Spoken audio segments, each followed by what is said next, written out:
बोलो जयकारा बोल मेरे श्री गुरु महाराज की जय। सभी गुरुमुख प्रेमियों से सप्रेम जय सच्चिदानंद। अक्सर इंसान का ये स्वभाव होता है कि इधर उधर आमने सामने देखते रहते हैं कौन क्या कर रहा है, पूछते हैं, संपर्क में आने से पूछते हैं, जा जा कर पूछते हैं, बुला बुला कर पूछते हैं, तुमने क्या किया, आपने क्या किया, तू क्या कर रहा है, तू क्या कर रही है, तुम क्या करते हो, ऐसा क्यों नहीं करते, तुम्हें ऐसा करना चाहिए था। मतलब सारी जो अपनी नज़र है, सारी जो अपनी कोशिश है, इसी पर हम खर्च करते रहते हैं। और ये एक दो दिन का नहीं, जीवन भर के लिए ये नज़रिया अक्सर इंसान का होता है। लेकिन क्या हम ये विचार करें कि हम अपने आप को भूले हुए रहें? हम क्या कर रहे हैं, हमने क्या किया, हमने ऐसा क्यों नहीं किया, हमें ये कर लेना चाहिए था। कोई हमसे भी उम्मीद रखता होगा, हमसे भी कोई विचार विमर्श करता होगा, लेकिन हम ध्यान ही नहीं देते। इंसान का वजूद जो है, इस मनुष्य जीवन का जो वजूद है, बहुत उच्च कोटि का है, बहुत ऊंचे दर्जे का है। और इतनी ऊंचे दर्जे की पदवी को पा करके ऐसे ही नष्ट कर देना चाहिए? हमारी आयु खत्म हो रही है, हमारा सौंदर्य खत्म हो रहा है, हमारा मानसिक संतुलन गिर रहा है, नस नस हमारी कमज़ोर ही होती चली जा रही है। और हम सोचते हैं कि हम तो बड़े हो रहे हैं। कई बार आमना सामना या आमने सामने बात होने पर हम बखान करते हैं कि मैं तो इतने साल का हो गया हूँ, मैं इतने साल की हो गई हूँ, यानी मैं इतना बड़ा हो गया हूँ। क्या ये फ़क्र करने की बात है? क्या ये खुशी मनाने की बात है? खुशी तब मनाई जाए जब बहुत बड़ा लाभ का हमने कोई काम किया हो, कोई बहुत बड़ी पदवी को हमने पा लिया हो। पदवी तो हमने इस जन्म में, इस मनुष्य जीवन में आकर के ये प्राप्त कर ली थी उस दिन, जिस वक़्त, जिस दिन, जिस लम्हे, जिस घड़ी में हमने मनुष्य शरीर धारण किया। इससे बढ़कर पदवी दुनिया में और कोई हो नहीं सकती। लेकिन इस पदवी को पाने का जो असली मकसद था कि इतनी ऊंची पदवी 84 लाख योनियों में ये श्रेष्ठ मनुष्य तन पा करके कोई श्रेष्ठ कार्य न किया, कोई अपने शहर को छोड़ करके दूसरे शहर में जाए, या अपने देश को छोड़कर विदेश में जाए, वहाँ किसी की मुलाकात किसी से होने पर कोई पूछे तो कोई, भाई क्यों आए यहाँ पर, और कह दिया जाए कि बस ऐसे ही, या कह दें कि घूमने आए। और कोई व्यक्ति ये कहे कि मैं कोई कार्य करने आया हूँ, कमाई करने आया हूँ, कोई रिश्ता करने आया हूँ, कोई यहाँ की जो बहुमूल्य कोई सामग्री है, कोई मशहूर वस्तु है, वो खरीदने आया हूँ।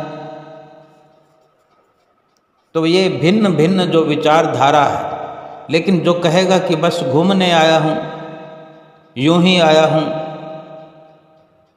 उसके तुलना में जो व्यापार करने आया है, कमाई करने आया है, लाभ कमाने आया है, उसका जवाब बेहतर माना जाएगा।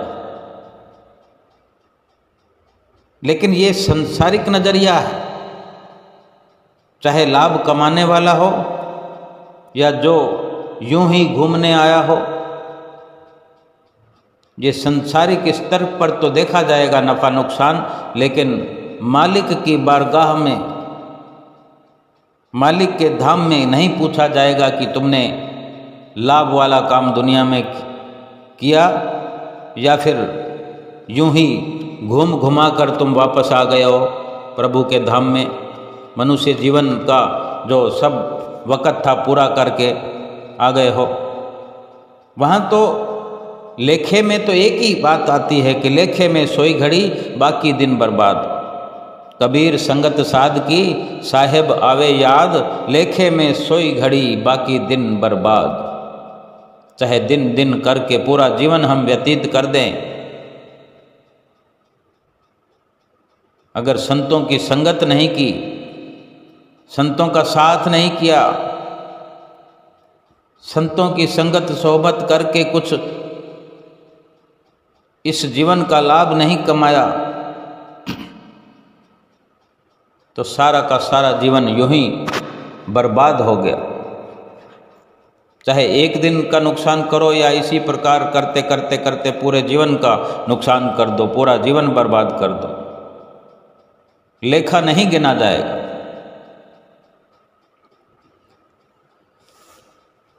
भगवान का इंसान से इस मनुष्य जीवन पर जो मनुष्य जीवन देने का जो वादा हुआ है, उसमें केवल इतना ही लेखा है, इतना ही वादा है कि मनुष्य जीवन को नष्ट नहीं करोगे। और इस इंसान ने, जीव ने भी ये वादा किया कि मैं बखूबी इन वचनों की पालना करूंगा, कि मैं मनुष्य जीवन को नष्ट नहीं करूंगा। अगर हम सारी दुनिया को देखते रहे, घूमते रहे, सबसे मिलते रहे, सबकी करनी देखते रहे, कौन क्या कर रहा है, कौन कैसा चल रहा है, कौन कैसे बैठ रहा है, कौन क्या खा रहा है, और हम अपने बारे में विचार ही न करें, तो ये कितना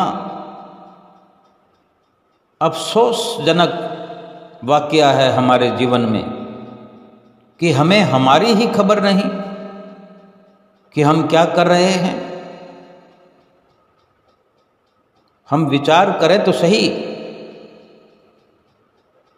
कि हम अपने समय को लेखे लगा रहे हैं, इतने सुंदर शरीर को पाकर के हम कोई सुंदर काम कर रहे हैं, या केवल ये संसार में परिवार बना लिया, धन बना लिया, रिश्ते नाते बना लिए, यही सब कर रहे हैं। ये तो 84 लाख योनियां भी कर ही रही है और बखूबी कर रही है।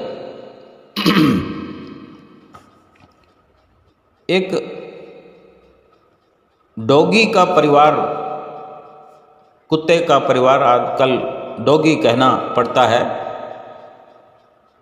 अच्छी बात है, अच्छे शब्दों से नवाजना, लेकिन इंसान के लिए अगर गलत शब्द इस्तेमाल करें तो फिर कितना अफसोसजनक है। एक डॉगी के परिवार को देखा जाए कि किस प्रकार उनका दिमाग चलता है, किस प्रकार वो अपने बच्चों को जन्म देती है, किस प्रकार उनका लालन पालन करती है, हिफाजत करती है। ऐसे ही अनेकों जीव हैं। एक चिड़िया को ले लो,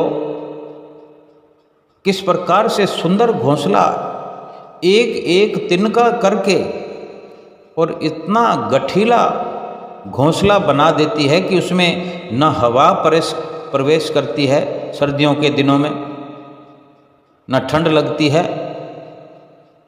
बड़ा महफूज तरीके से वो अपने बच्चों को चिड़िया रखती है और कहाँ कहाँ से जाने दाना दुनका चुनकर लाती है और अपने बच्चों की पालन पोषण करती है। मनुष्य जीवन शायद बहुत बड़ी हस्ती का नाम है, लेकिन पशु पक्षियों के 84 लाख योनियों के जीवन को व्यतीत करने वाले जीव आविष्कार की दृष्टि से कहीं कमजोर नहीं है, ना उनमें अक्ल है ना बुद्धि है। अगर कमी है तो केवल यही कि उनके जीवन में और मनुष्य के जीवन में इतना ही फर्क है कि वो भगवान का नाम नहीं ले सकते, भगवान का सुमरण नहीं कर सकते, सतगुरु की शरण ग्रहण नहीं कर सकते। उनको इतनी समझ नहीं है, भगवान ने उनको समझ से खाली रखा है। उनको लाभ और हानि का, उनको लोक और परलोक का पता नहीं है, उनको समझ नहीं है, उनको ज्ञान नहीं है। वो अपनी आत्मा का उद्धार नहीं कर सकते, वो अपना जीवन सफल नहीं कर सकते। और मनुष्य इन सब का स्वामी है, अक्ल और बुद्धि का स्वामी है। सतगुरु की शरण हासिल कर सकता है, सतगुरु की शरण हासिल करके भगवान का नाम जप सकता है, भजन सुमरण भगवान का कर सकता है, अपने आप की एक एक पल की स्वयं खबर रख सकता है, अपने आप को समझ सकता है, जान सकता है। लेकिन वो ये सब अगर न करे तो क्या उन 84 लाख योनियों में जीवन व्यतीत करने वाले और इस मनुष्य योनि में जीवन व्यतीत करने वाले मनुष्य के जीवन में कोई फर्क रहा? कोई फर्क नहीं रहा। लेकिन अफसोस जनक ये होता है कि भगवान ने हम पर विश्वास किया, भगवान ने हम पर विश्वास किया, दया की और आशीर्वाद दे दे करके भेजा, ये मनुष्य शरीर के अंदर भेजा, और हमने अपने जीवन को पशु तुल्य बना दिया। पशुओं वाले कर्म केवल हम करते रहे और कभी अपने लिए, अपनी आत्मा के लिए नहीं विचारा, अपनी आत्मा के लिए नहीं सोचा, परमात्मा का कभी ख्याल नहीं किया, जबकि आत्मा और परमात्मा का मेल करना था इस जीवन के अंदर।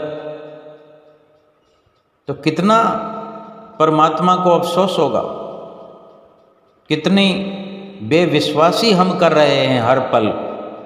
अगर हम अपने आप को देखेंगे नहीं, दूसरों को ही देखते रहेंगे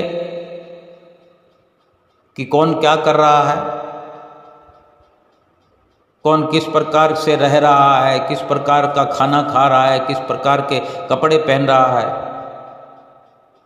अगर हमने सतगुरु की शरण प्राप्त कर भी ली है, बहुत बड़ी ये सफलता जीवन की कि सतगुरु की शरण हमने हासिल कर ली है। फिर सतगुरु की नज़दीकी प्राप्त करने से जो सत्संग की राह हमने पकड़ी, सत्संग में जा कर के, सत्संग में बैठ कर के फिर वहाँ भी यही हम करें कि कौन कौन से कपड़े पहन के आया है, कौन सा फैशन करके आया है, किस प्रकार चल के आया है, और वहाँ सत्संग का लाभ ना उठाएं। तो जब सतगुरु की शरण हासिल करके इतनी बड़ी नेमत हासिल कर ली, सतगुरु की मेहरबानी को पा लिया हमने, और फिर सत्संग पर अमल न करके कितना बड़ा नुकसान कर लिया अपना। संतों महापुरुषों के ये इशारे हमें होते हैं, हम नित्य प्रति महसूस करें कि अगर हमारे जीवन की विशेषता है तो केवल इसलिए कि हम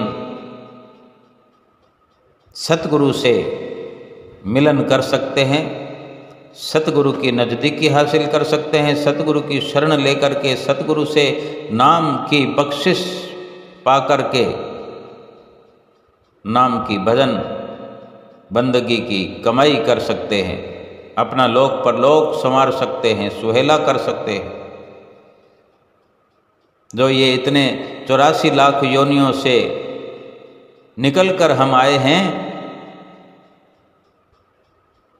इस जीवन में भगवान की भरपूर भक्ति और भगवान की नज़दीकी हासिल करके 84 लाख योनियों से इतना दूर चले जाएंगे, हमेशा हमेशा के लिए पीछे छूट जाएंगे ये, और प्रभु के धाम में हम पहुंच जाएंगे।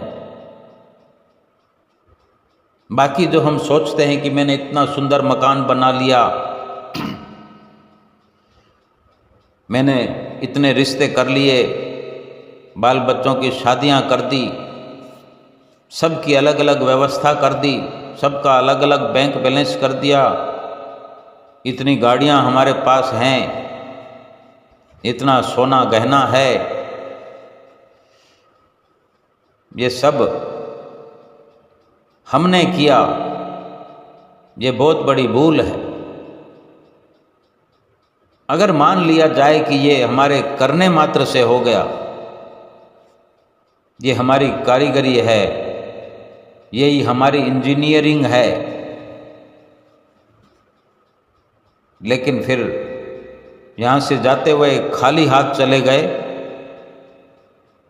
तो हश्र क्या होगा हमारी इस बुद्धिमत्ता का, इस कारीगरी का, जो हम जीवन भर डींग हाँकते रहे कि हमने ये कर दिया, हमने वो कर दिया। जिस कारण ये मनुष्य जीवन मिला था, जिस काम को करने के लिए मनुष्य जीवन मिला था, वो कार्य नहीं किया तो बाकी सब किया कराया किस काम का? वो तो वैसे ही मिट्टी में मिल जाना है। महापुरुष फरमाते हैं कि अगर विशेष जन्म पाकर के विशेष कार्य नहीं किया तो बाकी तो सब कुछ तुम पहले भी कर रहे थे वही कर रहे हो। यानी ये सब जो तुम कर रहे हो संसार की सफलताएं, ये तो जानवरों को भी ये इतनी अकल है, इतनी वो अकल लड़ाते हैं जो तिनका तिनका करके घोंसला बना देता हो, जिन्हें ना सीमेंट की ज़रूरत है ना ईंटों की ज़रूरत है और अपना घर बना लेते हैं, ना कोई रुपए पैसे की ज़रूरत है। वो कुदरत की जो देन है उसी में अपना गुजर बसर करके अपना जीवन चला लेते हैं। हमें तो कुदरत की रचना पर भरोसा ही नहीं है। आज हम स्वयं देखें, अपने लिए विचार करें कि कुदरत ने जो इंसान के लिए फसलों की व्यवस्था की है, गेहूं, बाजरा, मक्का, इस प्रकार की जो जिनसें बनाई है, खाद्यान्न बनाए हैं, क्या हम संतुष्ट हैं? हम सड़कों पर ठेले लगे हुए हैं, बर्गर मिल रहा है, पिज़्ज़ा मिल रहा है, मसाला डोसा मिल रहा है, एक गेहूं के आटे की शक्ल को बिगाड़ बिगाड़ करके खा रहे हैं। 100 साल पहले ऐसा नहीं था। कितनी सुंदर व्यवस्था होती थी, गेहूं और बाजरा, मक्का यही खाया करते थे और मेहनत मजदूरी किया करते थे, शरीर हष्ट पुष्ट हुआ करता था। आज अस्पतालें भरी पड़ी है, क्लिनिक भरे पड़े हैं, कितनी डिस्पेंसरियां हैं, कितने प्राइवेट अस्पताल हैं, कितने सरकारी अस्पताल हैं, सब के सब भरे पड़े हैं। प्राइवेट क्लिनिकों के बाहर भीड़ लगी पड़ी है, टोकन नंबर लेकर इंतजार कर रहे हैं। क्या पैसा इसलिए कमाते हैं? भजन भक्ति को एक किनारे भी अगर रख दिया जाए तो क्या ये मनुष्य जीवन में क्या हम सफल हैं? उसमें भी असफल है। ये लोक भी हमारा दुखी ही हो रहा है। सुख तो नाम का नहीं है, शारीरिक सुख भी तो नहीं है, लेकिन जो सतगुरु की चरण शरण अपना करके सतगुरु के बताए हुए रास्ते पर चलते हैं, उन्हें भरपूर समझ भीतर ही भीतर प्राप्त होती रहती है। वो कभी अपनी इंजीनियरिंग पर मान नहीं किया करते कि मैं समझदार हूँ, बल्कि अपने सतगुरु पर भरोसा करते हैं। और सतगुरु कभी ऐसी शिक्षा नहीं देते कि भूले से भी कहीं हमारा शरीर दुखों में घिर जाए। आत्मा की तो बात ही क्या है, शरीर को भी रोगी नहीं होने देते, क्योंकि भक्ति का जो प्रभाव है वो यही है। बार बार हम सुनते हैं श्री गुरु महाराज जी से कि ये लोक भी सुखी होगा और परलोक भी सुहेला होगा। लोक सुखी होने का मतलब यही है कि इस लोक में जो हमारी दिनचर्या है, जीवनचर्या है, जो शरीर के साथ संबंध है, शरीर के जो मायने अगर हम समझें तो शरीर स्वस्थ रहेगा, कोई न शरीर का रोग, न मानसिक रोग, न आर्थिक रोग, चारों ओर सुहेला होगा, सुख ही सुख होगा। क्योंकि जो हमारा असल कनेक्शन है आत्मा का परमात्मा से हो गया है, जो सतगुरु के रूप में हमें परमात्मा मिले हैं, उसके कहने में चल करके जो भगवान का नाम जपने का जो हम रात और दिन प्रयास करते हैं, इस जीवन की सफलता हर पल हमें महसूस होती है। हमें इसी लोक में परलोक सुहेला होता हुआ नजर आने लग जाता है। 84 लाख योनियों से बेहतर जीवन अगर हम प्राप्त करके इस जीवन को सफल न बनाए, इस विशेष जीवन को पा करके विशेष लाभ न कमाए, तो फिर मनुष्य जीवन प्राप्त करने का फायदा ही क्या है। फरमान भी है कि रिश्ते नाते बहु मिले, 184 माही, सहजो सतगुरु ना मिले, जो पकड़ निकासे बाही। संत सहजो बाई जी कथन कर रही हैं कि आज इंसान रिश्ते नाते बना करके फूला नहीं समाता है। यकीन मानो 84 लाख योनियों में रिश्तों की कमी नहीं है। ये रिश्ते नाते तो 84 लाख योनियों में हमें मिलते ही रहे थे। 84 लाख योनियों में हमने देखा होगा बकरियों की लाइनें लगी होती है, एक साथ चल रहे होते हैं, बड़ा पूरा परिवार होता है, गायों का परिवार होता है, चींटियों का परिवार होता है। देखें, एक चींटी आती है तो उसके पीछे कितनी चींटियां आ जाती है, लाइनें की लाइनें लग जाती है, पक्षियों की लाइनों की लाइनें लगी हुई है। कितने तरह के जीव जंतु एक साथ जुटों में झुंड के झुंड मिल जाते हैं। और इंसान ये सोचे कि मेरा परिवार बड़ा है, मेरा धन वैभव बड़ा है, मेरा औहदा बड़ा है, मेरी पदवी बड़ी है, सारी दुनिया का बादशाह अपने आप को कहलाने की जुर्रत करता रहे। ये तो सब 84 लाख योनियों में तब भी था, और आज जब हम इंसान के जीवन में इंसान के रूप में हैं तब भी है। 84 लाख योनियों को गौर से देखें हम, सभी कुछ साफ हो जाएगा। बड़ी सुंदर सुंदर प्रजातियां हैं 84 लाख योनियों की। चिड़ियों में देखें तो सुंदर सुंदर चिड़ियां हैं, सुंदर सुंदर करतब दिखाती हुई चिड़ियां। शेर बघेड़े भी सुंदर सुंदर करतब दिखाते हैं, हाथी भी करतब दिखाते हैं। हम सर्कस के हाथी को देखें, सर्कस के शेर को देखें, सब पढ़ लिख जाते हैं। कुत्तों को देखें, कितने पढ़े लिखे होते हैं, महंगे महंगे डॉगी जो पुलिस डिपार्टमेंट के काम आते हैं। कोई घटना दुर्घटना हो जाए, कोई चोरी हो जाए, कोई कत्ल हो जाए, जो काम इंसान नहीं कर सकते वो कुत्ते करके आते हैं।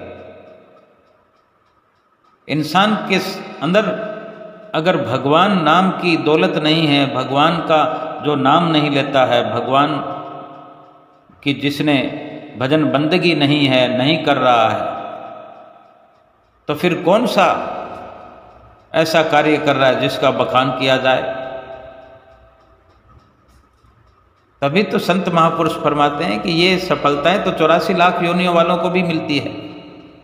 अगर नहीं मिलता है उनको तो वो सतगुरु की शरण है जो उनको ना मिलने के कारण 84 लाख योनियां भुगतते रहते हैं। रिश्ते नाते बहु मिले लख 84 माही, सहजो सतगुरु ना मिले जो पकड़ निकासे बाही। एक सतगुरु की कमी 84 लाख योनियों में आज भी उनको है। और जब हम 84 लाख योनियों में थे तो हमें भी सतगुरु की कमी थी जो हमें हाथ पकड़कर 84 लाख योनियों से निकाल देते, लेकिन ऐसा नहीं हुआ। लेकिन आज इस मनुष्य जीवन में तो भरपूर व्यवस्था कुदरत ने की है, प्रभु ने की है, भगवान ने की है। फिर आज हम अगर वंचित रह जाएं, भगवान नाम की दौलत से दूर रहें, खाली हो जाएं, भगवान नाम जपने के लिए हिसाब किताब लगाते रहें, समय नष्ट करते रहें, फिर क्या होगा? भरपूर समय नष्ट हो जाने पर, भरपूर श्वासों का खजाना खाली होने पर जो अफसोसजनक होगा वो यही कि उन्हीं 84 लाख योनियों में वापस चले जाएंगे। क्या मनुष्य जन्म इसलिए मिला था कि 84 लाख योनियों में फिर से चले जाएं? क्या ये मनुष्य जीवन पा करके हमने अपने लिए लाभ कमा लिया कि हम मनुष्य जीवन में आए हैं, मनुष्य जीवन में आए थे, ऐसे ऐसे हमने कारनामे किए कि हमें 84 लाख योनियां मिल गई, कुत्ता बिल्ला बना दिया गया, गधा घोड़ा बना दिया गया। ये खुशी की बात है, ये सुकून की बात है, यही सुख है मनुष्य जीवन प्राप्त करने का। क्या यही हम सुख वैभव प्राप्त करें, यही सफलता हमारे लिए ठीक है? क्या हम अपने लिए यही सोचेंगे, दूसरों का ख्याल करेंगे, दूसरे के जीवन में झांकेंगे, दूसरे को सलाह देंगे? जहाँ तहाँ देखें एक दूसरे को सब सलाह देते हुए नजर आते हैं। किसी के घर में बेटे की शादी नहीं हो रही, बेटी की शादी नहीं हो रही, तो अफसोस तो करते हैं, कोशिश भी करते हैं, लेकिन अपने घर जैसा नहीं समझते। अगर अपने घर में बेटे बेटियों की शादी हो गई तो दूसरों को कहेंगे कि अब आप भी कर लो। अरे भाई, तुम अपने भीतर देखो कि तुमने कितनी मुश्किलों से की है। अब तुम्हारे घर में सफलता हो गई तो तुम उनको परेशान करने की बजाय दिलासा दो कि चिंता मत करो, भगवान सब ठीक करेंगे, वक्त का इंतजार करो, सब काम भगवान सभी के करते हैं। ऐसे विचार तो तब निकलेंगे ना जब भगवान का नाम हम लेते होंगे, भगवान से जुड़े होंगे, भगवान से प्रीत होगी, भगवान से रिश्ता होगा, तभी भगवान की बातें हमारे समझ में आएगी और भगवान की बातें दूसरों को भी समझा पाएंगे। क्यों नहीं ऐसा हम अपना जीवन का रवैया बनाते कि हम सुखी रहें और दूसरों को भी सुख बांटें।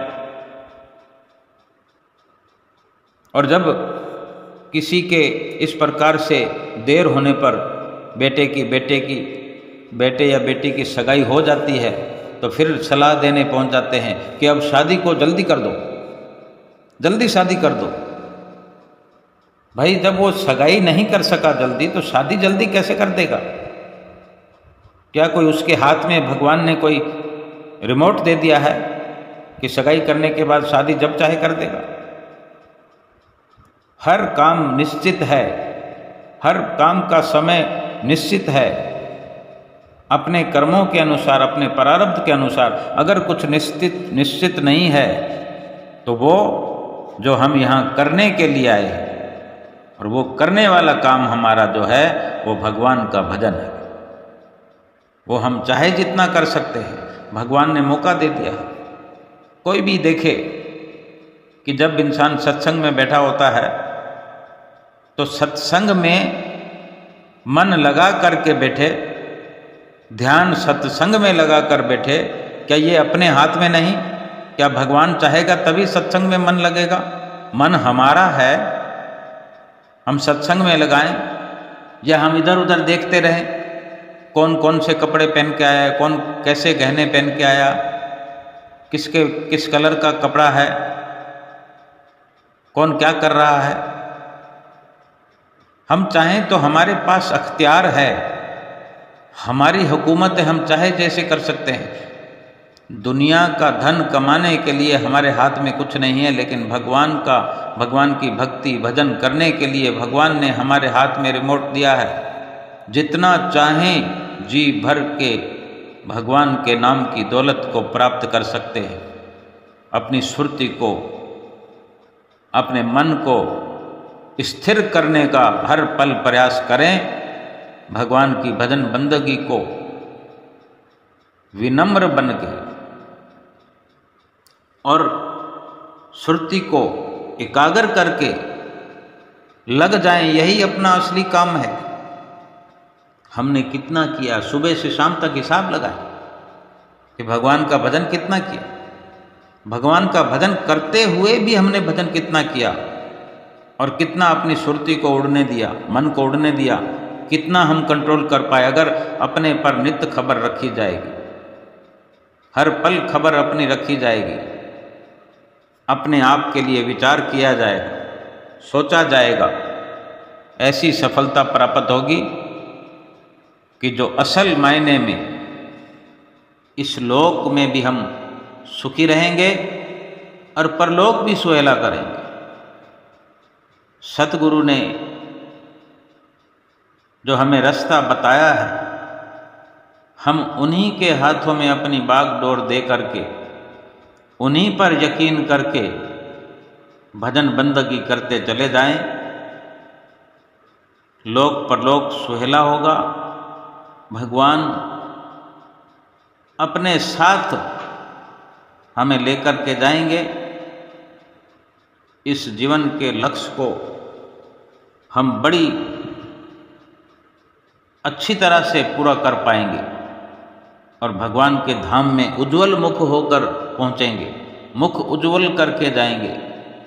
भगवान से आंख मिलाने के काबिल बन पाएंगे कि भगवान ने जिस काम के लिए हमें भेजा, हम बखूबी उस कार्य को करके भगवान के धाम में पहुँचे, भगवान की प्रसन्नता प्राप्त हुई और भगवान स्वयं जो हमें सतगुरु के रूप में मिले हैं, सतगुरु की प्रसन्नता प्राप्त करते हुए लोक परलोक सुहेला करना है। बोलो जयकारा बोल मेरे श्री गुरु महाराज की जय।